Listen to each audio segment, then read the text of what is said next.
tadi kita ngomongkan Haleluya Handel bahwa para paduan suara dan pemimpinnya yaitu biasanya dirijen itu kan tidak mudah ya untuk mendorong kelompok kor atau paduan suara lalu sampai pada titik di mana kompak lalu bisa menyanyikan lagu yang seperti tadi Mbak Yusin ceritakan tingkat kesulitannya tinggi misalnya Haleluya Handel gitu ya. Kalau itu sudah bisa dan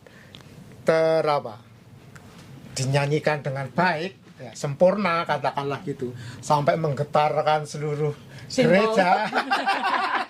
Nah itu luar biasa karena memang terakhir itu saya ikut waktu perayaan Hari Migran itu migran itu menyanyikan lagu apa ya itu semua orang luar termasuk kan kebetulan di belakang saya itu adalah orang dari Filipina lalu pada kagum karena iya menggetarkan benar kor ini kan sebenarnya kor KKYK ini kan ini semuanya kan perempuan semua kan nggak ada bassnya kan nggak ada tenornya kan harusnya laki-laki ya kan, gitu. Nah Mbak Vea Mbak V kok Mbak V ya Mbak V ya, Mbak VV pernah nggak dalam sebagai organis tertantang untuk bisa mengiringi misalnya seperti Haleluya Handel itu juga nggak partiturnya nggak mudah pernah mengiringi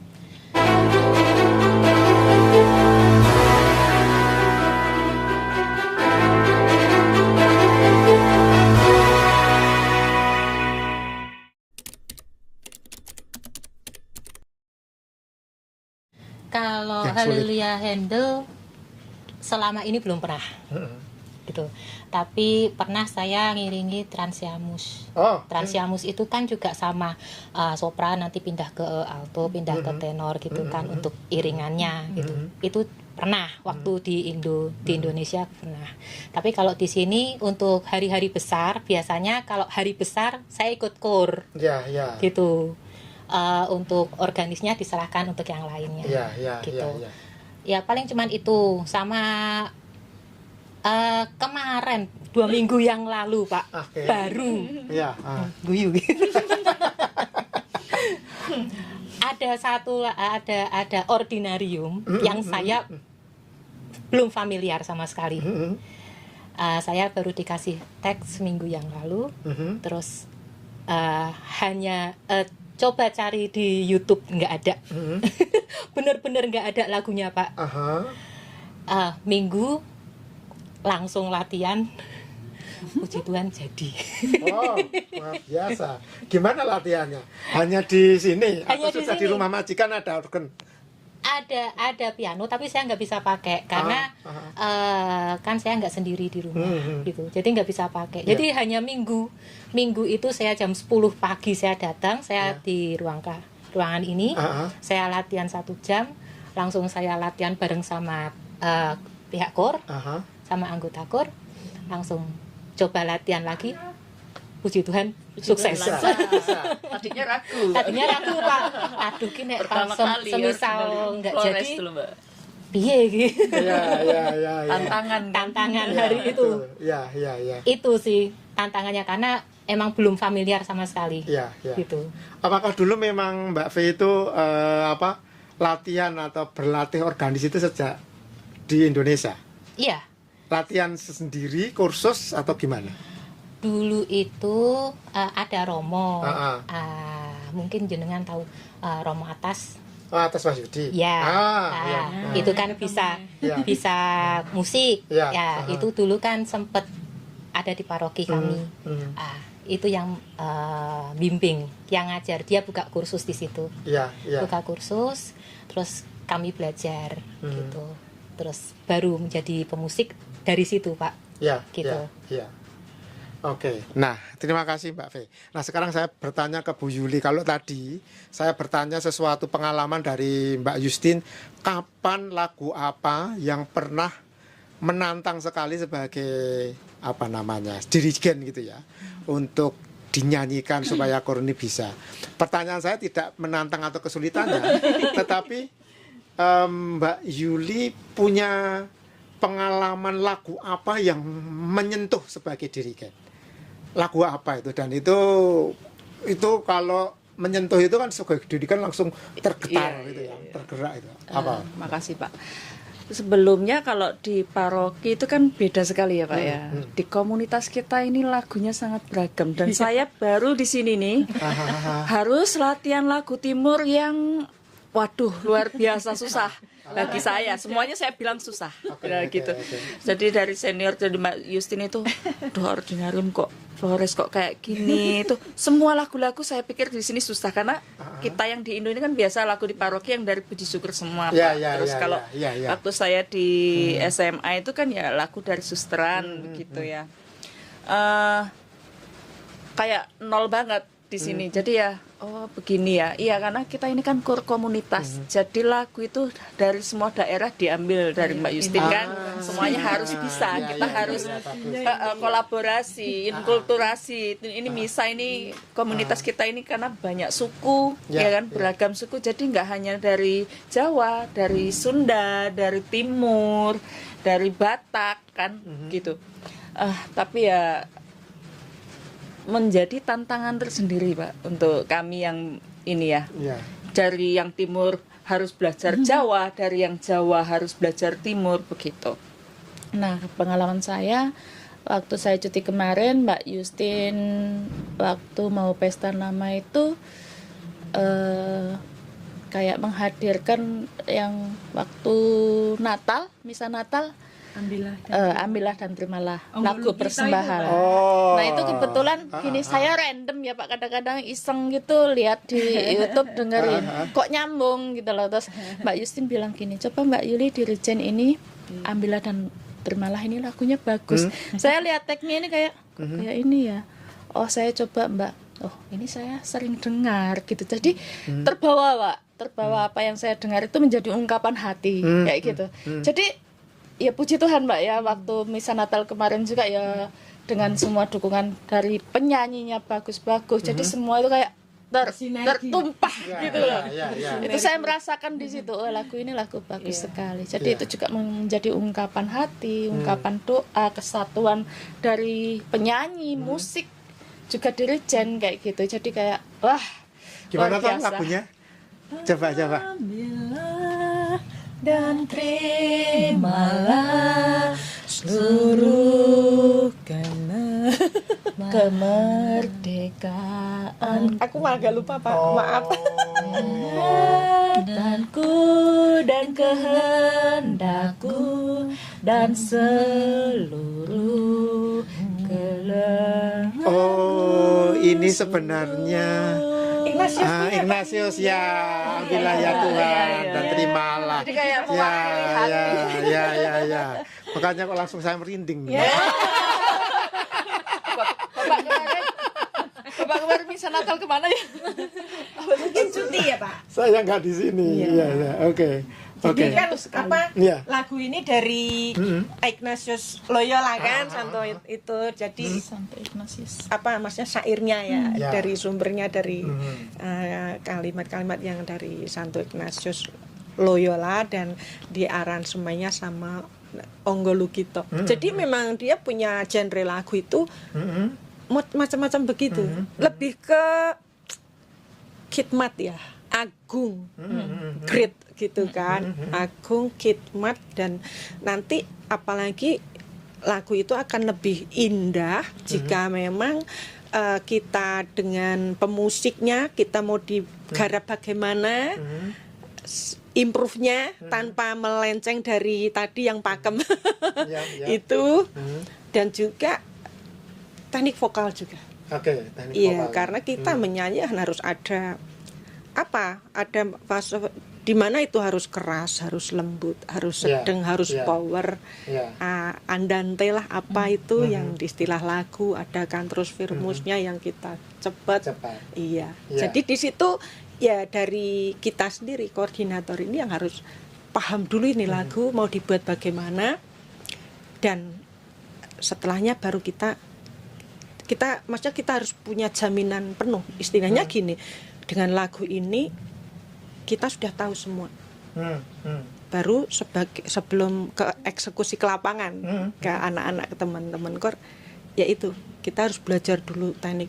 Nah, khususnya untuk kita misalnya nih mau menjelang event-event besar ya, otomatis kan lagu harus kita cari ACC dulu ke Romo, baru setelah Romo oke, kita ya persiapkan dari kami, siap dulu, baru kita timing latihannya nih dengan tingkat lagu kesulitan ini untuk sampai hari hanya berapa kali pertemuan ya, ini kita juga harus ke situ. Terus berapa maksudnya kehadiran anggota, kadang gini anggota kor kita ya kan banyak, kita kan bekerja di majikan nih Pak, kadang ada yang cuti, ada yang ini, saya harus juga lihat nih di hari H, saya harus tahu nih sopran punya beberapa orang, alto seberapa, dan tenornya seberapa. Nah, andai kan kita harus pintar-pintar juga merolling mereka. Andai kan memang situasi kemampuan untuk bersuara per suara ini bagaimana mereka bisa mengcover lagu. Di situ kita juga harus pertimbangannya di situ. Setelahnya juga dalam kita berproses latihan itu ya harus banyak benar-benar terjun ke lapangan mengontrol ini persuara ini bagaimana gitu, sudah harus belum jalan belum gitu. Tadi melanjutkan pertanyaan ceritanya Mbak Bu Yuli, nanti bisa dijawab semua. Tadi kan menarik bahwa untuk sebuah lagu itu perlu dipelajari bagaimana karakteristiknya dan bagaimana harus dipahami untuk disampaikan kepada anggota KUR. Sebagai orang yang juga bekerja dengan para majikan, bagaimana Mbak Yuli, Mbak V, Mbak Justin dulu menyiapkan, mempelajari lagu-lagu itu? Apakah pekerjaan harian sebagai di tengah majikan itu mengganggu atau justru ada cara tersendiri? Mungkin dari Mbak Yuli, gimana Mbak? Ya tentunya kendalanya itu ya Pak ya, karena kita kan nggak bisa semaunya, kita harus ikut jadwal majikan dulu. Jadi memang di sela-sela waktu kita kayak sempatin. Kalau nggak sempet kita baca teks ya seenggaknya kita dengerin musik itu gimana? Lewat di mana? YouTube atau gimana gitu. Kalau lihat teks kan harus kita berhenti, kita harus fokus lihat teks kayak gitu. Jadi mungkin pas jeda malam selesai kerja kita kayak ini gimana sih tagnya ini gimana kayak gitu, harus di situ ya fleksibel sih. Kalau pas waktu istirahat bisa lihat, disempatkan lihat gitu. Kalau Mbak V pengalamannya gimana? Sebenarnya sama, saya juga lihatnya dari YouTube Pak. Gitu. Karena kalau lihat dari buku nggak ada waktu juga buat dari puji syukur tuh nggak ada waktu juga buat itu. Apalagi kalau semisal ada lagu yang dari teks gitu kan, kadang kan emang seminggu sebelum belum dikasih teks gitu, dikasih teks pas hari H gitu, jadi cari dulu gitu, cari dulu di YouTube atau cari di Google gitu kan, kadang kan ada. Nah, itu baru didengerin, oh paling enggak temponya sekian, biramanya sekian, kayak gini, alunannya seperti apa gitu. Jadi waktu hari H kita latihan pun paling enggak sudah tahu sedikit basicnya sudah tahu, tinggal kita ngelancarkan, kita ikut cara kur yang di sini seperti apa kita ikuti. Iya, gitu. Oke. Makasih Mbak V. Jadi dari apa yang diceritakan atau di-sharingkan Bu Yuli dan Mbak V, saya ingin melanjutkan ke Mbak Justin. Apakah lalu dari pengalaman mendampingi dan mengiringi lagu itu ungkapan iman kita sebagai orang Katolik itu merasa tersentuh untuk kemudian bahwa menyanyi paduan suara itu adalah ungkapan suara kita sebagai manusia memuji Tuhan, seperti tadi seperti Mbak Justin membaca teksnya Onggolo kita. Iya. Bagaimana Mbak Justin? Apakah memang itu lalu kor itu, paduan suara itu lalu menjadi bagian dari kita untuk menyampaikan kehendak kita, apresiasi kita kepada Tuhan atau gimana? Ya pasti ya Pak, karena kita juga sudah ada istilahnya kayak kata Santo Agustinus ya, bernyanyi itu berdoa 2 kali. Nah jadi kenapa kita bisa berdoa lewat nyanyian juga. Nah kita namanya berdoa kan dengan hati Pak, begitu juga dengan menyanyi. Kalau kita memang menyanyikan dengan hati yang bukan yang yang harus benar-benar itu keluar sebagai ungkapan iman. Karena dari otomatis lagu gereja khususnya Katolik itu kan pasti kan syairnya itu sebagian juga pasti dari kata-kata kitab suci kan tapi yang di ini ke lagu gitu. Dan juga dengan itu genre lagu juga akan mempengaruhi bagaimana sebuah lagu itu kan menjadi ungkapan iman tadi gitu. Apalagi yang benar-benar bahwa di dalam sebuah lagu yang memang ada petunjuk-petunjuk khusus nih. Kan ada, apalagi kalau Paul Widiawan itu juga. Dia di bawahnya lagu teks ada kok. Ini apa-apanya tuh sangat detail di situ. Jadi akan penjelasan bagaimana lagu ini dinyanyikan.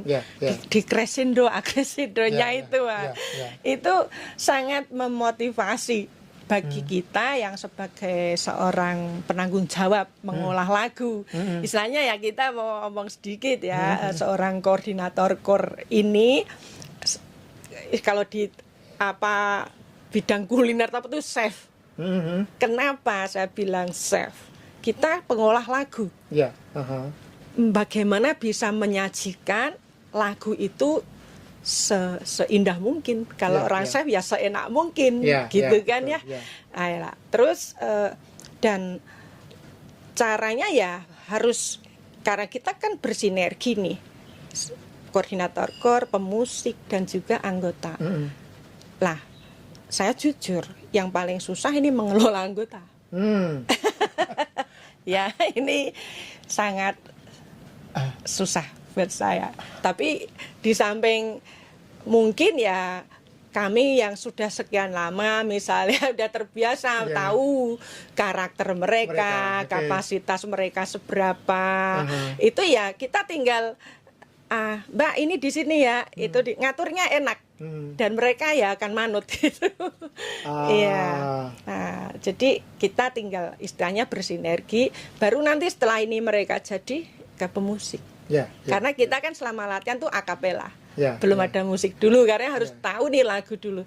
Nah, seperti saya nyambung dikit Mbak Yuli, Mbak Bebe tadi cara belajarnya lagu ya tadi ya. Lah, ini kebalikan ke saya. Kalau mungkin dari Mbak berdua dari YouTube ini dulu karena nggak sempat pegang teks. Kalau saya justru saya pegang teks dulu.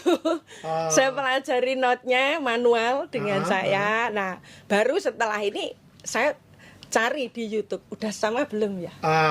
Meng-cross check aja. Hayalah. Jadi aku pertama justru saya dengan teks manual, saya pelajarin lagunya kayak apa. Oh, ternyata itu.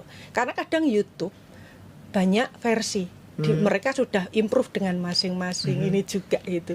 Jadi ya berusaha untuk enggak terlalu, ya memang boleh sih diimprove.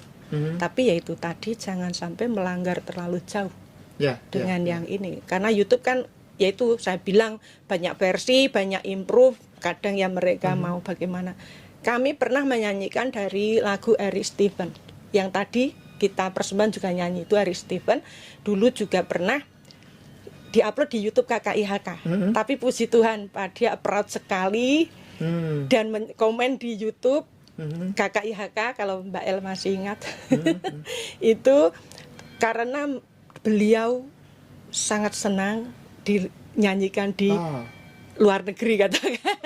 Iya. Iya, waktu itu lagunya gaya Mandarin, persembahan hidup, terus ya. Ya. Jadi dia punya lirik-liriknya itu genre lagunya gaya Mandarin. Iya. Jadi kami mencoba pakai dia punya lagu, penciptanya asli. Oke. Itu. Menarik ceritanya, Mbak Justin. Kembali ke Mbak Yuli tadi. Mbak Justin kan cerita bahwa mengkoordinir, mengelola anggota KUR itu justru yang menantang, artinya banyak kesulitan. Dan tadi Mbak Justin juga, Bu Yuli bercerita bahwa ada banyak anggota dari timur, dari Sumatera, dari Jawa, dan dari ini harus dikelola dan mencoba untuk juga mengakomodir lagu-lagu daerah mereka dan dinyanyikan di sini sebagai komunitas. Apakah itu diminta oleh Romo atau inisiatif Bu Yuli sendiri, atau diberi arahan bahwa ayo, karena kita datang dari berbagai macam daerah, kita juga nyanyi asal mereka, atau gimana? Bagaimana? Sebenarnya kalau ketetapan dari Romo nggak ada. Nggak ada. Saya juga mengenal lagu itu kan di sini dari awal-awal dari Mbak Justin yang pegang dulu juga. Oh ternyata lagunya banyak gitu loh di komunitas ini. Padahal saya taunya kalau di Indo kan di paroki pakai puji syukur, mungkin pakai teks 1, 2 kan. Ini lagunya kok banyak sekali sih Mbak. Oh, susah kayak gitu loh. Sebenarnya dari Romo pembimbing sendiri, Romo Lis itu tidak mengharuskan. Tapi ini sebagai saya juga ya mewarisi dari meneruskan apa yang dimandatkan oleh koordinator Mbak Yus, maksudnya kita lestarikan lagu dari daerah, karena kita ini KUR komunitas begitu. Tapi ya dengan catatan lah Pak kayak gitu. Jadi dari Romo sendiri, kalau yang sekarang sih kayak bukan dibebaskan ya, maksudnya nggak terpaku harus gini gitu, enggak Pak gitu. Jadi intinya liturgi berjalan, karena kita KUR ini adalah pelayan liturgi, menghantarkan umat dalam suasana doa. Itu tugas kita. Terima kasih. Jadi mungkin kalau kita umat yang datang mendengar lagu atau KUR-nya bagus, lalu bisa menikmati, bisa kusuk dalam ekasi, tapi kan tidak banyak dari umat itu kemudian paham bagaimana perjuangan para dirigen, para koordinator KUR, para pemusik untuk bagaimana menyampaikan dan menampilkan sebuah lagu yang memang akhirnya bisa kita nikmati dalam acara pada saat misa, pada Ekaristi. Dan memang lalu paduan suara itu juga menjadi, selain ekspresi atau ungkapan iman seperti tadi Mbak Justin ceritakan, ternyata juga seperti Bu Yuli sampaikan juga menjadi bagian dari bagaimana kita mau menjaga persaudaraan di tengah komunitas. Bu Yuli, apakah memang kui bene cantat bis orat, yang bernyanyi baik berdoa 2 kali, apakah Ibu setuju dan memang mengalami itu? Setuju Pak. Kalau kurang baik ya kita harus belajar lagi menjadi lebih baik bagaimana agar, kan kadang-kadang lagu ini ada ungkapan doanya yang harus tersampaikan gitu loh. Jadi gimana kita mengolah bisa tersampaikan dalam lagu itu, maksud si pengarang lagu itu tersampaikan gitu. Setuju sekali. Setidaknya kita harus bernyanyi lebih baik gitu. Kalau punya nyanyi asal-asalan, kita di kamar mandi juga nyanyi Pak. Iya kan? Jadi nyanyian ini menjadi ungkapan doa kita pada Tuhan, ungkapan syukur, ungkapan hati. Jadi harus dilakukan dengan baik. Nah, kalau bahwa lagu KUR itu adalah memang seperti bernyanyi itu adalah berdoa 2 kali dan harus lebih baik, apa pesan harapan untuk komunitas? Mungkin mulai Mbak Justin, harapan untuk komunitas. Kalau untuk komunitas ya istilahnya dengan adanya kita kan pelayanan KUR ini ya. Jadi untuk teman-teman misalnya yang memang ayolah, kalau jangan sungkan, atau kadang memang kita sih yang aktif mencari. menawarkan diri, ayo Mbak kalau itu bisa gabung dengan KOR, rangkul mereka. Ya terserah, istilahnya kita mencoba mengajak dulu. Mau ya puji syukur, puji Tuhan gitu kan. Kalau enggak kita udah berusaha. Tapi nggak usah takut buat mencoba sih, karena memang KOR itu sebagai ruang untuk bertumbuh dan belajar. Karena saya juga dari awal bisanya dari cara yang begitu gitu. Jadi paling tidak bisa ya yang punya talenta berbagi, saling ya ngerangkul apa sih ya yang sudah bisa memberi mendampingi teman-teman satu sama lain gitu. Itu. Terus yang kedua, jadikan KOR itu sebuah keluarga kecil ya. Komunitasnya dalam komunitas. Kenapa saya bisa bilang bahwa dalam grup KOR kecil itu, KOR itu sendiri banyak sekali dari teman-teman berbagai tempat di situ. Berbagai karakter ada di situ. Ya di situ tempat kita untuk ya sudah merangkul mereka. Kalau kadang namanya ada riak-riak kecil, riak besar itu memang itu sudah fenomenanya di grup KOR. Nah, tadi kalau dari pemimpin KOR atau dirigen atau yang mengelola paduan suara mengatakan bahwa memang bernyanyi yang baik itu adalah berdoa 2 kali, dan itu memang bisa membawa kita pada Tuhan. Bagaimana dengan pengiringnya KOR atau organis? Apakah pengalaman itu juga kemudian harapannya itu bisa sampai kepada para komunitas, anggota komunitas? Yang diinginkan juga seperti itu Pak. Jadi berdoa itu bernyanyi 2 kali. Gitu. Itu harapan bernyanyi itu adalah berdoa 2 kali. Sorry.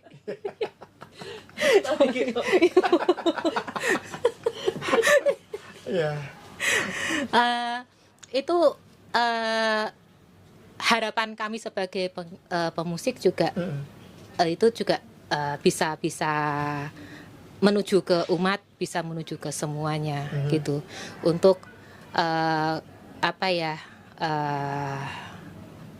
untuk yaitu berdoa bernyanyi berdoa 2 kali itu. Iya, seperti itu. Oke. Terima kasih Bu Yuli, Mbak V dan Mbak Justin ceritanya. Dan kita akan mengakhiri sesi ini dengan mengatakan bahwa ternyata bernyanyi KOR di komunitas ini adalah sebagai tujuan, sebagai cara kita untuk menyatukan suara kita. Tidak hanya suara terjadi yang disatukan, tetapi satu iman dan juga persaudaraan kita. Dan maka sebenarnya KOR menjadi bagian dari komunitas KKIHK untuk mewujudkan wajah dan suara kita bersama. Terima kasih. Sampai jumpa di episode selanjutnya. Bye-bye. Bye-bye. Suara yang mempersatukan. Musik dan KOR sebagai wajah doa dan persaudaraan. Di balik setiap perayaan Ekaristi, ada suara-suara yang tidak selalu tampak, tetapi selalu hadir. Suara-suara yang lahir dari hati yang berserah, dari jemari yang setia memetik nada, dari nafas yang dilatih untuk menjadi persembahan. Mereka bukan sekedar pengiring liturgi. Mereka adalah denyut yang menjaga hidupnya doa. Melalui pelayanan Mbak Justin Setia, Mbak V dan Mbak Yuli, kita melihat bagaimana musik gereja tumbuh menjadi sesuatu yang jauh lebih dalam daripada harmoni. Dalam tangan dan hati mereka, musik menjadi jembatan yang menghubungkan jiwa-jiwa yang datang dengan beban, harapan, dan syukur. kor menjadi ruang di mana suara-suara berbeda menemukan satu nada yang sama, kasih.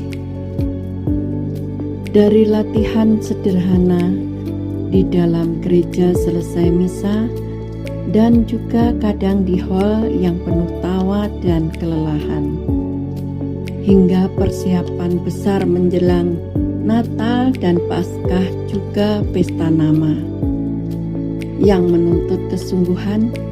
Mereka menenun keindahan yang tidak hanya terdengar, tetapi juga dirasakan. Setiap nada yang mereka lepaskan adalah undangan untuk hening. Setiap harmoni adalah ajakan untuk bersatu. Setiap lagu adalah doa yang terbang lebih tinggi daripada kata-kata. Mereka mengajarkan kita bahwa musik bukan hanya seni, ia adalah pelayan. Bahwa kor bukan hanya kelompok, ia adalah keluarga. Dan bahwa dalam setiap nyanyian, Tuhan menyentuh hati umatnya dengan cara yang lembut, namun tak terlupakan. Karena setiap nada adalah doa, dan setiap nyanyian kita dipersatukan.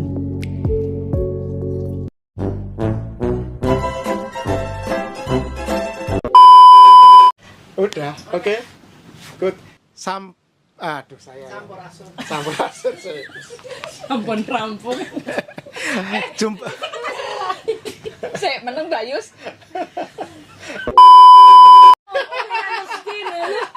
Bisa biasanya itu, biasanya Mbak Yustin ki kudu ditekan saking